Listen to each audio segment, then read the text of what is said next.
श्रीमन्महागणाधिपतये नमः। ऐं महासरस्वत्यै नमः। श्रीपादवल्लभा नरसिंह सरस्वती श्रीगुरुदत्तात्रेयाय नमः। सरस्वती नमस्तुभ्यं वरदे कामरूपिणी विद्यारम्भं करिष्यामि सिद्धिर्भवतु मे सदा। गुरवे सर्वलोकानां विषजे भवरोगिणां निधये सर्वविद्यानां दक्षिणामूर्तये नमः।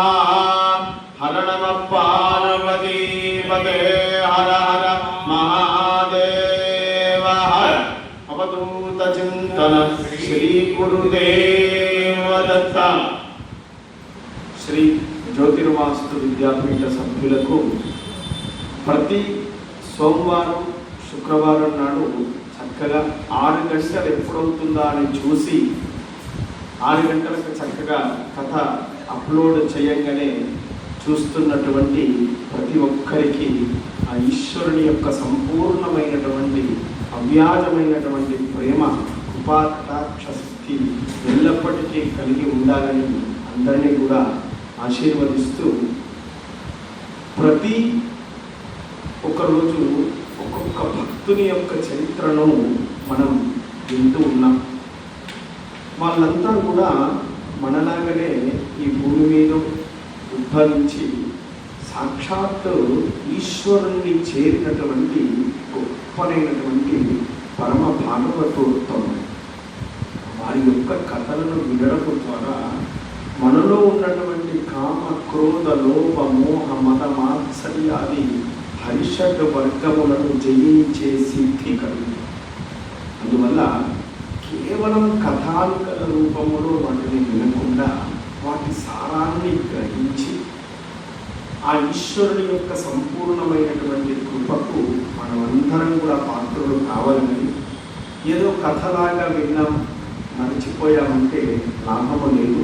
దాన్ని వాళ్ళు ఏ విధంగా ఆచరించారో మనం కూడా ఆ విధంగా ఆచరణతో, ఎందుకంటే ఒక్కొక్క భక్తుని యొక్క చరిత్ర మనం గమనిస్తే ఒక్కొక్క విధానంలో ఈశ్వరుని చేరుకున్నాం.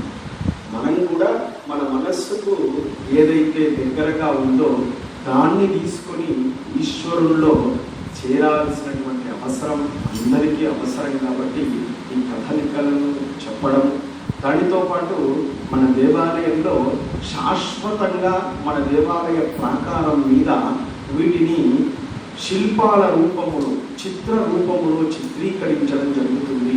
అటువంటి మహాప్రయత్నం ఈశ్వరుని యొక్క అనుగ్రహం చేత విద్యాపీఠం ప్రారంభం చేసి ఉన్నది.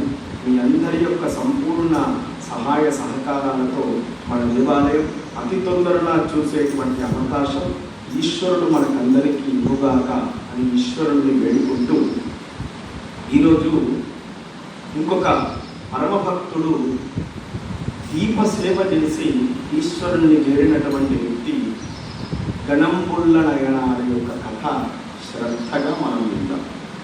శంభో మహాదేవ శంభో మహాదేవ శంభో మహాదేవ గంగాధరా.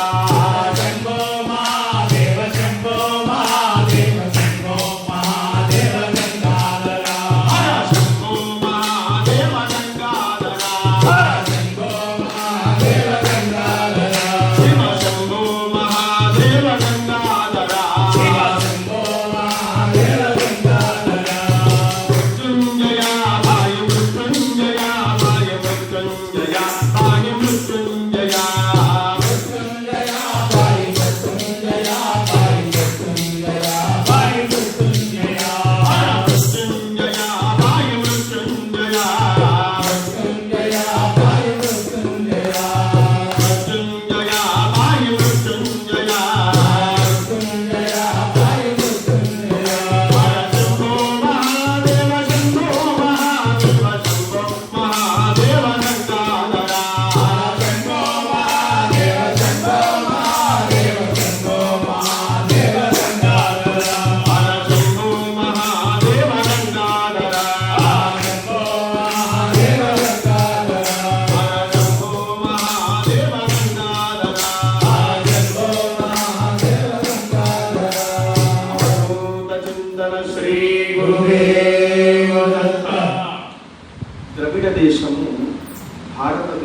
లోకెల్లా సుసంపన్నమైనటువంటి దేశం. ద్రవిడులు అంటే తమిళులు అని అర్థం అన్నమాట. చోళ దేశం దాన్ని అంటారు. తమిళలోని కొంత ప్రాంతం, కేరళలోని కొంత ప్రాంతాన్ని కలిపి పూర్వం ద్రవిడ దేశము అని అన్నారు. ఆ ద్రవిడ దేశములో ఇరుక్కవేలూరు, ఏం పేరు? ఇంకొకసారి చెప్పాలి. ఇరుక్కవేలూరు అనేటువంటి ఒక గ్రామము, కుగ్రామం, అతి చిన్ననైనటువంటి గ్రామం ఉంది. ఆ గ్రామములో కళ్యాణ సుందరేశ్వరుడు అనేటువంటి స్వామివారు ఏం చేసి ఉన్నారు? స్వయం ఉద్భవమైనటువంటి మూర్తి. ఆ గ్రామంలో ఒక వైశ్య కులమునందు జన్మించినటువంటి వాడు ఈ గణంబుళ్ళ నయనారు. వైశ్య కుల శిఖామణ్యాయం. ఎందుకంటే వైశ్య కులము సాధారణంగా వర్తక వాణిజ్యాలతో కూడుకున్నటువంటి కులం. వైశ్యులందరూ ఏం చేస్తారు? వ్యాపారం చేస్తారు. వ్యాపారం చేసి లక్ష్మీపుత్రుడు వాళ్ళు, అగర్భ శ్రీమంతుడు. లక్ష్మి వాళ్ళ ఇంట్లో విరివిగా నృత్యం చేస్తుంది. అటువంటి గొప్ప ఉన్నత కులంలో పుట్టి ఎటువంటి కామ క్రోధ లోభ మోహం వికార చేష్టలు లేకుండా ఈశ్వరుణ్ణి పొందినటువంటి వ్యక్తి ఈ గణంబుళ్ళనైనా. ఆ వైశ్య కుటుంబంలో ఇతని వ్యాపారం ఏమి అంటే కట్టెలు అమ్ముకునేటువంటి వ్యాపారం. కట్టెలు కొట్టుకొని వచ్చినటువంటి అడవుల్లో అందరూ కొట్టినటువంటి కట్టెలను అందరినీ కూడా తీసుకొని వచ్చి ఆ కట్టెలను ఇతర దేశాలకు అమ్మేటువంటి వాడు. చందనాధికము, చందన కట్టెలను అమ్మేటువంటి వ్యాపారం చేస్తున్నటువంటి వ్యక్తి ఈ గణంబుళ్ళనైనాడు. అగర్భ శ్రీమంతుడు కాబట్టి చక్కని వ్యాపారం చేస్తూ ఉన్నాడు. చక్కగా శివభక్తులకందరికీ కూడా నిత్య అన్న సంతర్పణలు చేస్తూ ఉన్నాడు. అదేవిధంగా అన్నదానం చేస్తూ ఉన్నాడు.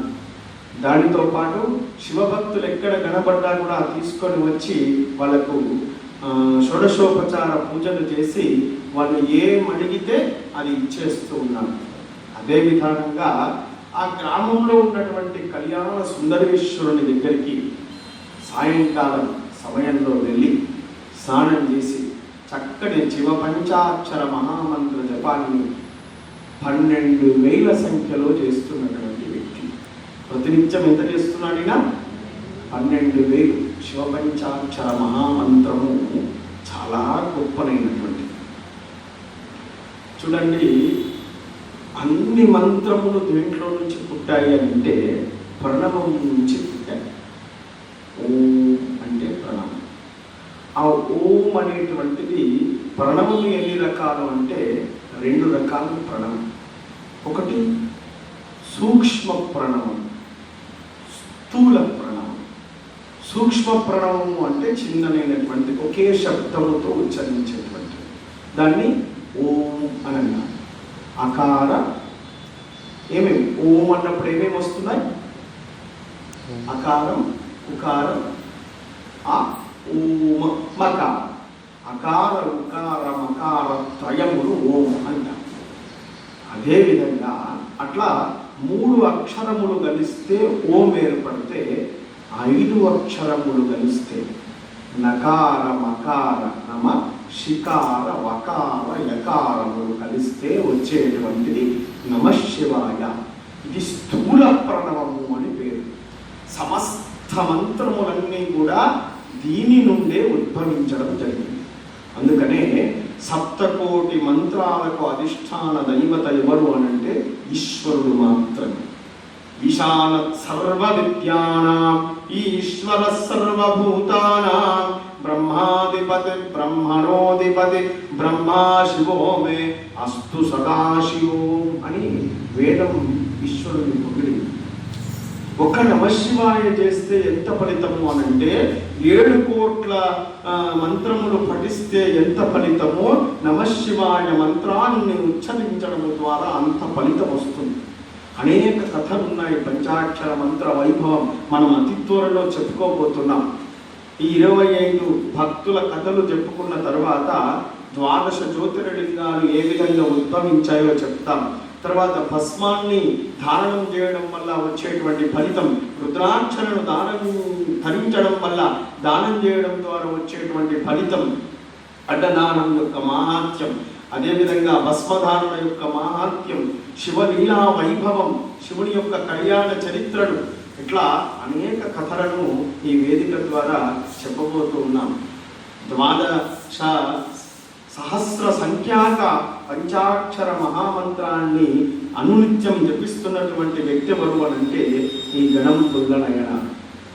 ఎప్పుడైతే 12,000 జపం సమాప్తవుతుందో చక్కగా నెయ్యితోటి దేవాలయమంతా దీపాలు ముట్టించి, ఎన్ని సహస్రాధిక దీపములను 1000 దీపముల పైన వెలిగించి, ఆ దీపం వెలుగులలో ఈశ్వరుణ్ణి చూసి ఆనందం పొందుతున్నటువంటి వ్యక్తి.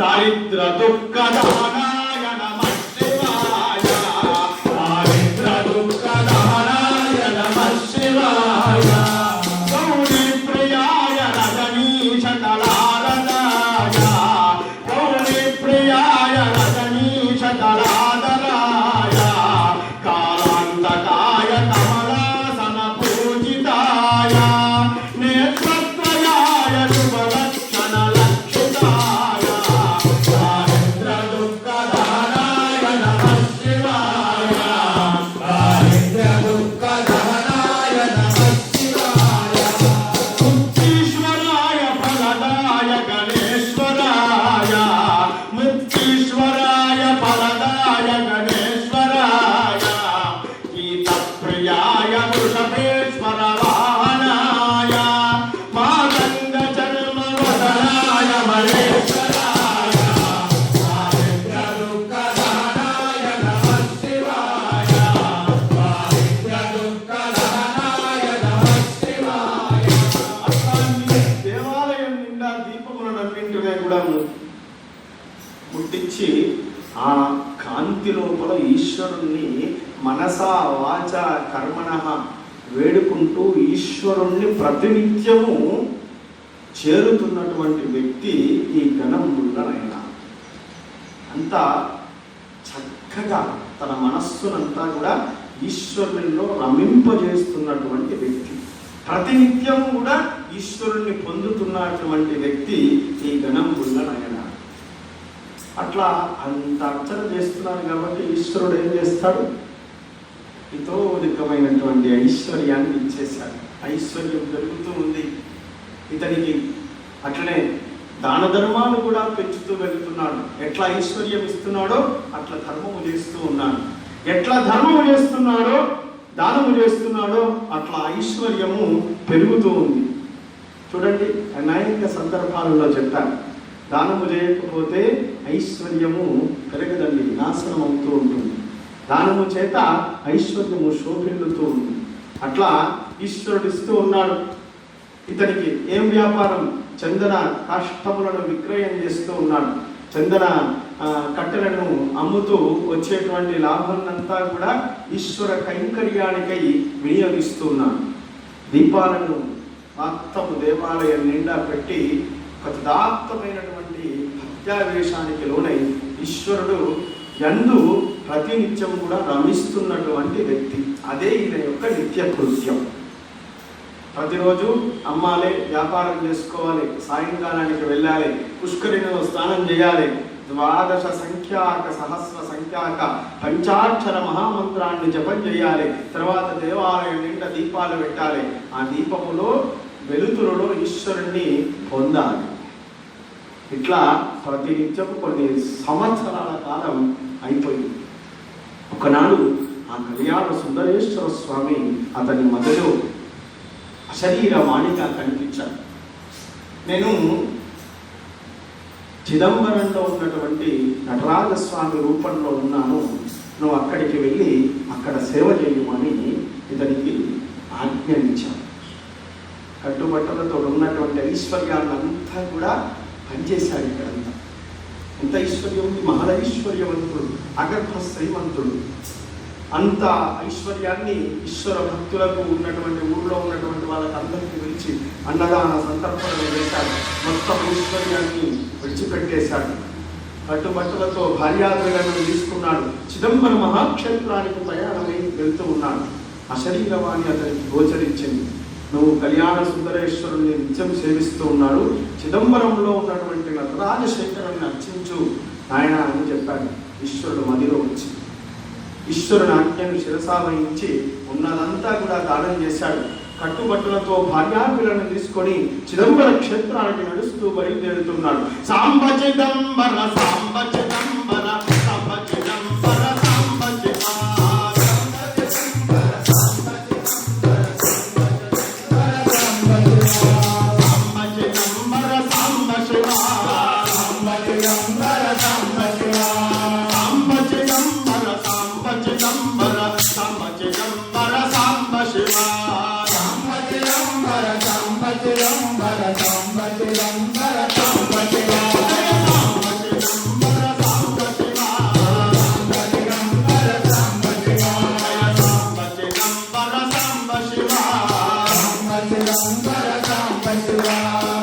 క్షేత్రానికి వెళ్ళిపోయాడు. నటరాజస్వామి వారిని దర్శనం చేసుకొని ఎక్కడ ఉండాలో అర్థం కాదు.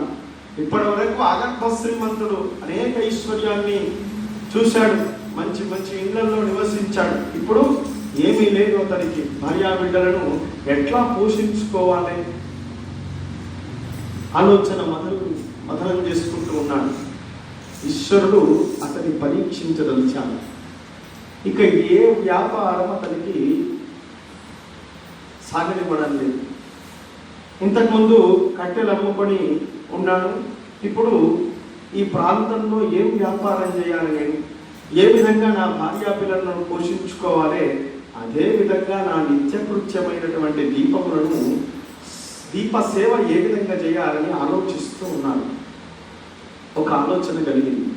ఏం ఆలోచన అంటే, అక్కడ చిదంబర క్షేత్రము సస్యశ్యామలమైనటువంటి క్షేత్రం, అనేక పచ్చిక బయలుతో ఉన్నటువంటి క్షేత్రం. కాబట్టి ఈ గడ్డినంతా కూడా సేవకులను పెట్టి గడ్డినంతా కోసేసి ఈ గడ్డిని అమ్మి ఇక నా నిత్యకృత్యములు చేసుకోవాలనేటువంటి ఆలోచనకు వచ్చారు. వర్షాకాలం చక్కగా గడ్డి ఉన్నది. ఆ గడ్డిని అమ్మే వ్యాపారాన్ని ప్రారంభం చేశారు. ఇంతకు ముందునంత లాభం లేదు, కానీ సరే హితోచితంగా వస్తున్నది. వచ్చిన దాంట్లో తృప్తిపడి భోజనం చేసి తన భార్యా బిడ్డలను పెంచుతూ ఈశ్వర సేవకై సహస్రాధికమైనటువంటి దీపములు చిదంబర క్షేత్రములో నటరాజస్వామి వారి యొక్క సన్నిధిలో వెలిగిస్తూ ఉన్నారు. అట్లా వర్షాకాలం పూర్తయి శీతాకాలం వచ్చింది. గడ్డి తక్కువగా మొలకెత్తుతున్న ఆ సమయంలో, కాబట్టి వ్యాపారం క్షీణించింది. దీపానికి సరిపోవడం లేదు. ఇటు భార్యా బిడ్డలను చూస్తూ ఉండలేకపోతున్నారు. కొన్ని రోజులు చూశారు భార్యా బిడ్డలు. వాళ్ళు అగర్భ శ్రీమంతాన్ని పొంది ఇప్పుడు దరిద్రాన్ని అనుభవిస్తున్నారు. వాళ్ళు ఏం చేశారు? ఇతన్ని విడిచి వెళ్ళిపోయారు. అయ్యో, ఇతన్ని దగ్గర ఉంటే మనం సుఖమైనటువంటి జీవితం పొందలేమని చెప్పి విడిచిపెట్టేశారు. ఈయనొక్కడే ఉంటున్నాడు. చక్కగా మరిచిపోకుండా ఎంత వస్తే అంత. ఈరోజు 2 రూపాయలు వస్తే ఆ 2 రూపాయల ద్రవ్యాన్ని కూడా తనేదో పలహారము ఉపహారము చేసి నెయ్యి దీపాలను వెలిగించి దాని ద్వారా వచ్చే సొమ్ముతోట నెయ్యిని సంగ్రహించి నెయ్యి దీపాలను వెలిగించి ఈశ్వరులో రమించేటువంటి వ్యక్తిగా మారాడు. శీతాకాలం పోయింది. ఏం కాలం వస్తుంది? ఎండాకాలం. ఎండాకాలం గడ్డే మొలవదు. మొత్తం వ్యాపారం సున్నా. ఇంకా ఏమీ లేదు. ఇటు భార్యా పిల్లలు లేరు, అటు వ్యాపారము లేదు. ఏమి చేయాలనో అర్థం కాని పరిస్థితిలో ఉన్నాను. కానీ దీప సేవ తప్పకుండా చేయాలి. నేను నిత్యకృత్యం దీపము ముట్టించి ఆ జ్యోతిలో ఈశ్వరుణ్ణి ప్రత్యక్షంగా పొంది రమిస్తున్నటువంటి వ్యక్తి, దీపములో ఆ సదాశివుణ్ణి చేరుతున్నటువంటి వ్యక్తి ఈయన. కాబట్టి ఒక అలవాటుగా మారిందనుకోండి, దాన్ని విడిచిపెడతాము మనం, విడిచిపెట్టము. అంత పరమభక్తుడు ఆయన. కాబట్టి ఎట్టి పరిస్థితులలో దీపసేవ చేయవలసిందే. మొత్తం వాయుభక్షలతో జీవించడం ప్రారంభించారు. ఏమీ లేదు, ఐశ్వర్యము లేదు, వ్యాపారము లేదు. ఎంత అగర్భ శ్రీమంతుడై జన్మించాడు ఆయన, గణంబుల్ల నాయన. ఇప్పుడు కడు దరిద్రాన్ని అనుభవిస్తూ ఉన్నాడు. ఇదంతా కూడా ఈశ్వరుని యొక్క పరీక్ష.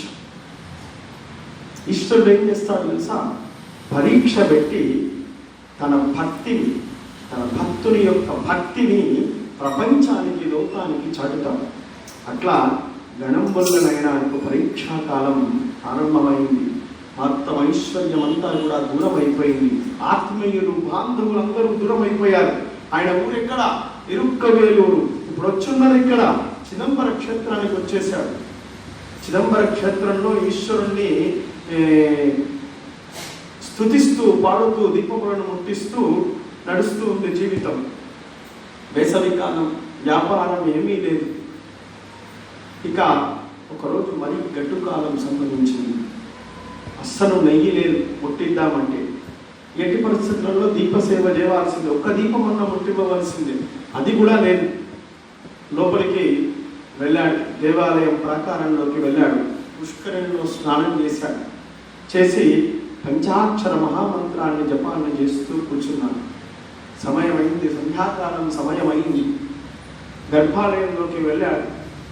ఈశ్వర, ఈరోజు నీకు అర్చిద్దామంటే, దీపాన్ని ముట్టిద్దామంటే నా దగ్గర ఏమీ లేకుండా చేశావు. ఏ దానితో దీపం ముట్టివ్వాలే, నాకు నువ్వే అనుగ్రహం ఇవ్వు. దాని చేత నేను దీపాన్ని వెలిగించి నీలో పొందేటువంటి ఐశ్వర్యాన్ని నాకు ప్రసాదించుమని మనస, వాచ, కర్మణ ఈశ్వరుణ్ణి వేడుకుంటూ తదార్థమైనటువంటి బుద్ధి చేత ఓం నమః శివాయ పంచాక్షర మహామంత్రాన్ని స్మరణ చేస్తూ నిలబడిపోయాడు. ఆ విధంగా కొన్ని గంట సమయం అయిపోయింది. ఈశ్వరుల్లో రమిస్తూ ఉన్నాడు. ఇంకా దీపసేవ చేయలేడు. అంతలో ఒక అత్యద్భుతమైనటువంటి ఆలోచన వచ్చింది. ఈయన ఎట్లున్నాడు? శివయోగి కాబట్టి చక్కని జటాజూటం ఉన్నది. ఆ జటాజూటములను విడిచాడు. ఈ శరీరము నే దీపముగా స్వామికి సమర్పణ చేయాలి అనేటువంటి ఆలోచన కలిగింది. ఈ శరీరం ఉండి ఏమి లాభం ఇంతకు? ఈ శరీరం ఎక్కడి నుంచి వచ్చింది? ఈశ్వరుని నుండే వచ్చింది. కాబట్టి ఈ శరీరం అనేటువంటి దీపాన్ని స్వామికి అర్పణ చేస్తానని తన జుట్టు ముడి విప్పాడు. ఒక్కసారి జుట్టును అక్కడ ఉన్నటువంటి దీపముకి శిఖకు ముట్టించాడు. ఇక తల జుట్టంతా కూడా మండుతూ ఉంది, దేహం అంతా కూడా మండుతూ ఉంది. ఒక్కసారి ప్రార్థన చేస్తున్నాడు. హర ఓం నమః శివాయ, శివ శివ శివ మహాదేవ, ఓం నమః శివాయ, ఓం నమః శివాయ, ఓం నమః శివాయ, ఓం నమః శివాయ, ఓం నమః శివాయ, ఓం నమః శివాయ, ఓం నమః శివాయ, ఓం నమః శివాయ. తర్వాత దేహము, కడుపు అన్ని కూడా, దేహం అంతా కూడా ఒక మహాప్రమిదముల వెలుగుతూ ఉంది. ఆ జ్యోతిలో నుంచి సాక్షాత్తు నటరాజస్వామి వారు ఉద్భవించారు. శరీరమనే దృష్టప్రాయముగా దీప సేవకై వినియోగించినటువంటి గొప్ప భక్త నయనాలు ఈ గణంబుల్ల నాయనాలు. చూడండి, ఈశ్వరుడు ఉదయించాడు. ఈశ్వరుడు అతనికి శాశ్వత శివైక్య పదవి ఇచ్చాడు. ఒక్కొక్కరికి ఒక్కొక్క భక్తి. ఒక ఆయన ఈ విధంగానే రక్తము చేత దీపాన్ని, మాంసము చేత దీపాన్ని వెలిగించాడు. మనం కథ విన్నాం. ఏం పేరైన పేరు? కలియనారు. కలియనారు ఇదే తిల వ్యాపారం, నువ్వుల నూనె వ్యాపారం చేస్తూ ఐశ్వర్యం క్షీణిస్తే తన రక్తము చేత దీపాన్ని వెలిగించి ఈశ్వరుల్లో వెళ్ళాడు. ఈయన తన దేహాన్నే దీపమై చేసి ఈశ్వరుల్లో రమించినటువంటి వ్యక్తి. ఈ కథ ఎవరైతే వింటారో వాళ్ళకి అజ్ఞానం పటాపంచలై జ్ఞానత్వ ప్రాప్తి కలుగుతుందని చక్కని పురాణ వాంగ్మయం తెలుపుతుంది. మనం కూడా ఈశ్వరుని మనస, వాచ, కర్మణ ఈశ్వరుని యొక్క పాదార విందములకు సేవ చేసేటువంటి అదృష్టం మనకందరికీ ఈశ్వరుడు కలిగించాలని వేడుకుంటూ శంభో మహాదేవ శంభో మహాదేవ శంభో మహాదేవ గంగాధర శంభో మహాదేవ శంభో మహాదేవ శంభో మహాదేవ గంగాధర శంభో మహాదేవ గంగాధర శంభో మహాదేవ గంగాధర శంభో మహాదేవ